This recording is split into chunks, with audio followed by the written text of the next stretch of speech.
আচ্ছা, ইন্ট্রোভার্ট এক্সট্রোভার্টের সঠিক সংজ্ঞা বা সঠিক ইনফরমেশন তোমরা কি বোঝো সেটা একটু আমাকে এক্ষুনি কমেন্ট করে জানাও। তোমাদের মনে প্রশ্ন হতে পারে, তপা লাস্ট 21 সিরিজ থেকে যখনই স্বপ্নের কারিগরে সিরিজ করছে তখন সব জায়গায় কেন বলছে তোমরা জানো? কারণ আমি চাই লাস্ট কয়েকটা দিন আর স্বপ্নের কারিগরে সিরিজটা বাকি রয়েছে 30টা দিনের মধ্যে, আমরা 1-to-1 কানেক্টেডটা বেশি থাকি। শুরু করা যাক। ইন্ট্রোভার্ট মানে আমি আমার ভাষায় যেটা বুঝি যে হয়তো একটু একদমই কম কথা বলে বা একটু কম কথা বলে বা সিচুয়েশন বুঝে কথা বলে। আর এক্সট্রোভার্ট যারা ওপেন আপ হতে পারে, সহজে সকলের সাথে মিশে যেতে পারে, ওপেন মাইন্ডেড হয়, বা এমন একটা বা এমন কোনো প্রকৃতির মানুষ হয় যার কোনো জায়গায় খাপ খাইয়ে নিতে খুব একটা বেশি প্রবলেম হয় না। কিন্তু অনেকাংশে দেখা যায় আমরা একজন ইন্ট্রোভার্ট মানুষকে হুট করে জাজ করে ফেলি। কেন? কারণ সে হয়তো হুট করে যে কোনো পরিস্থিতিতে মিশতে পারে না, সে হয়তো হুট করে কারোর সাথে কথা বলতে পারে না, এইভাবে যে উল্টো দিকে মানুষটা কী ভাববে, যেটা একটা এক্সট্রোভার্ট মানুষ কিন্তু সেটা ভাবে না।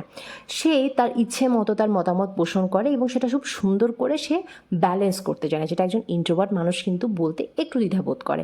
কিন্তু আমরা অনেকাংশ ক্ষেত্রে একটা মানুষকে না জেনে বুঝে একজন অহংকারী দাম্ভিক তার নৈতিকতা নিয়ে আঙ্গুল তুলি বা নৈতিকতার প্রশ্ন তার উপর ফেলে দিই। এটা কিন্তু সম্পূর্ণ ভুল। দেখা যায় অনেকাংশে এমনও কিছু মানুষ থাকে ইন্ট্রোভার্ট, যারা হয়তো তাদের মনে অনেক চাপা এক ধরনের কষ্ট থাকে, সেই ক্ষেত্রে সে ইন্ট্রোভার্ট হয়ে যায়। বা ইন্ট্রোভার্ট মানুষ সে হয়তো এমন একটা পার্সোনালিটি তার মধ্যে লুকিয়ে থাকে যে হয়তো সে সবার সাথে হুট করে মিশতে পারে না, কিন্তু যখন সে মিশে যায় তার মনের দিক থেকে সে অনেকটা বেশি সুন্দর মানুষ থাকে এবং সে মনের দিক থেকে এমন একটা মানুষ হয়ে থাকে যার সঙ্গে মিশলে বা যার সঙ্গে থাকলে হয়তো নিজেকেও একটা অন্যরকম এনভায়রনমেন্টে ফিল করানো যায়। এবার অনেকাংশে এটা দেখা যায় এক্সট্রোভার্ট মানুষ হয়তো ওপেন আপ সব কিছু মুখের সামনে বলে দেয়, কিন্তু এমন এমন সময় এমন কিছু কথা বলে ফেলে যেটা মানুষের ইমোশনও হার্ট করে যায়।